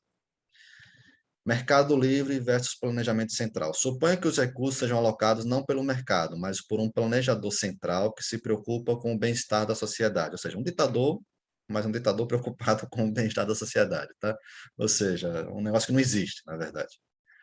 Para alocar recursos de maneira eficiente e maximizar o excedente total, o planejador precisaria conhecer em toda a economia os custos de cada vendedor e a disposição a pagar de cada comprador. Não seria fácil, né? Teria que perguntar, Renan, você consome que produto? Ah, eu gosto de isso. Quanto de cada? Ah, isso. Quanto está disposto a pagar? Ah, isso. João, que vende o produto, qual produto você vende? Ah, eu gosto de vender isso. Quanto de cada? Ah, isso. Quanto está disposto a vender? O seu custo marginal? Isso. Então, não seria um negócio muito fácil de fazer, né? Como isso é impossível, as economias de planejamento central nunca são muito eficientes, tá? Conclusão, este capítulo usou a economia de bem-estar para demonstrar um dos 10 princípios da economia. Mercados são geralmente uma boa maneira de organizar a atividade econômica. De novo, só pensando na eficiência, não pensando na igualdade. Se pensar em igualdade, a gente pode ter alocações de mercado que trazem mais igualdade. E, de novo, sem pensar aqui em exemplos extremos como falência de mercado. Tá? Não sei por que ele nem falou aqui. Como, por exemplo, a gente viu a poluição. A poluição é um bem que a gente não tem um valor para ele, ou seja, a gente economista fala até que ele é um bem com preço negativo. Você paga para produzir uma menor poluição, tá? Se deixar a empresa livre, vamos supor uma empresa que só vise o lucro, deixou a empresa livre, a empresa polui, tem algum motivo para essa empresa parar de poluir? Não. Mas tem consequências para a sociedade? Tem. Aquela poluição pode trazer doença, pode trazer um monte de coisa para a sociedade, né? Então, o que geralmente é feito? Coloca um custo para aquilo ali e fala à empresa, se você poluir, seu custo é tanto. A empresa falou, opa, então deixa eu me tornar mais eficiente. Vai produzir tanto quanto produzia antes? Não, produz menos. Mas gera uma externalidade negativa, né? Ou uma externalidade menor, né? Essa poluição é menor que vai produzir, tá? Basicamente. Agora, na maioria dos bens, o mercado é o melhor, ou seja, o mercado de banana, da feira. Se deixar o mercado livre, demanda e oferta, você vai ter o melhor para a sociedade, e por aí vai. De novo, também lembrando, essa é a parte microeconomia do curso, tá?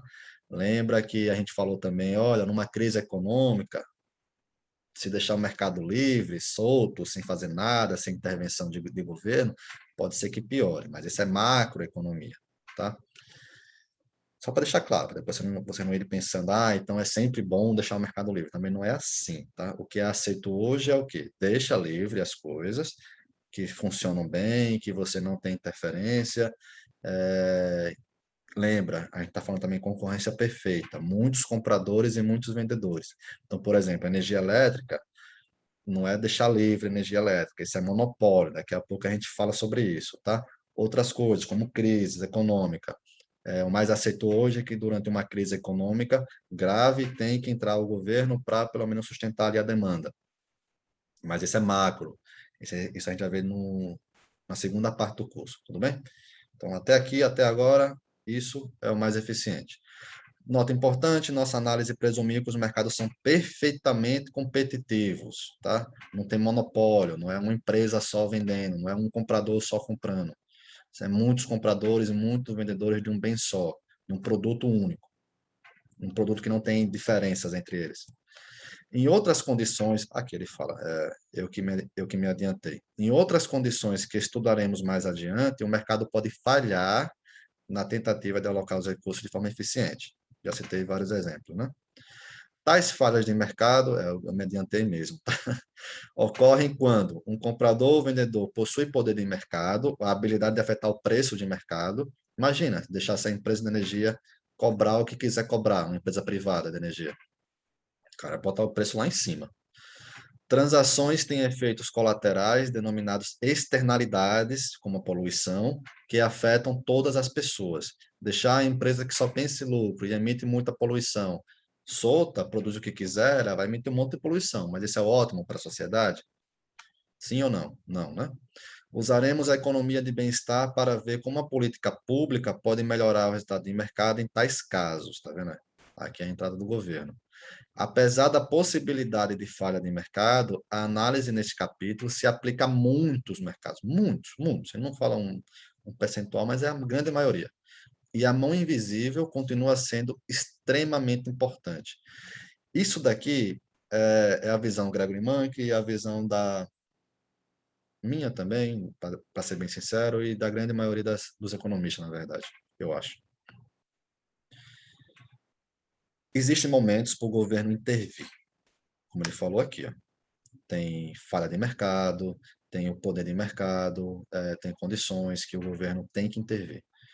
Mas a grande maioria dos mercados, quando o governo intervém, ele nunca melhora, perde eficiência.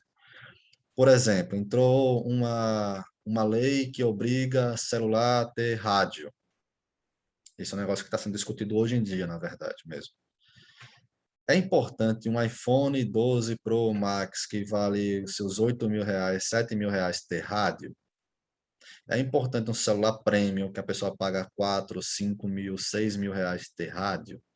Se a pessoa que paga 4, 5, 6 mil no celular não poderia simplesmente colocar uma internet no celular e escutar pela internet o rádio, ao invés do rádio estar no aparelho, aí o governo entra no mercado desse, coloca uma lei dessa. Essas empresas, por exemplo, que produzem celular premium, têm que se ajustar ao mercado. Produzir um celular tipo a Apple não tem celular com rádio. Pelo menos esses tops, né? Acho que nenhum da Apple vai ter, na verdade. Então, a empresa teria que se ajustar, colocar mais custo de produção para fazer um celular mais caro e colocar no mercado. Esse celular mais caro a fazer no mercado vai diminuir o excedente do produtor. E você acha que esse celular não vai ter aumento de preço? O que vai acontecer nesse mercado? As empresas vão querer produzir menos e a demanda está lá igual, não é isso? Ou seja, o preço está maior, não é isso? Caiu o excedente do produtor, aumentou o preço, caiu a quantidade vendida, caiu o excedente do produtor, do consumidor. Então veja que a eficiência diminuiu. Pessoas que comprariam esse aparelho de celular, se não existisse uma lei que obrigue o celular a ter rádio, deixam de comprar, por exemplo. Pessoas que já compram, compram um preço maior. Então, é bom para alguém isso? Não. Então, na grande maioria dos mercados, deixa livre. Deu problema, o governo entra. Tem um problema de monopólio, o governo entra. Energia, o governo entra. Poluição, a empresa emite muita poluição, o governo entra. Falar, se você poluir, você tem um custo. Por aí vai. Beleza? Não só poluição, tá? Tem vários exemplos disso aqui. Por exemplo, recentemente aconteceu. Eu não vou falar as montadoras porque eu não lembro o nome de todas. Mas tinha uma falha no cinto de segurança, não sei se vocês viram isso, em muitos carros, no cinto não, desculpa, no airbag, que quando acionava o airbag, na hora que aquele airbag acionava no carro, vinha uns pedacinhos do material e cortava a garganta das pessoas. Algumas pessoas morreram, não lembro quantas, mas acho que foram muitas até. Teve até um caso em Aracaju, que eu lembro. Ou seja, a pessoa bateu, batida simples, não era batida pesada, dois carros de frente, não. O cara bateu e acionou o airbag. Só que o projeto foi tão mal feito que eu não sei porquê, né? Não vi no mercado, que saiu um pedacinho lá do carro e cortava a garganta das pessoas na hora que o airbag era acionado. Aí teve um recall gigante, vários carros chamados para mudar esse sistema e tudo mais. Mas veja, se o governo não fizesse nada, falasse, não, aconteceu, acontece, pensa, as empresas talvez nem fizessem nada também. Mas a reação das pessoas, né, ou seja, de não comprar esse produto, o governo pode entrar e falar, olha, se isso aconteceu, a multa vai ser pesada para vocês, se não fizer esse recall. Faz o quê? Que as empresas vão lá e façam esse recall, obrigam, tá? Só para dar exemplos, assim, de realidade. Beleza, pessoal? A aula de hoje ficou bem longa, mas é isso, e até a próxima aula. Tchau, tchau.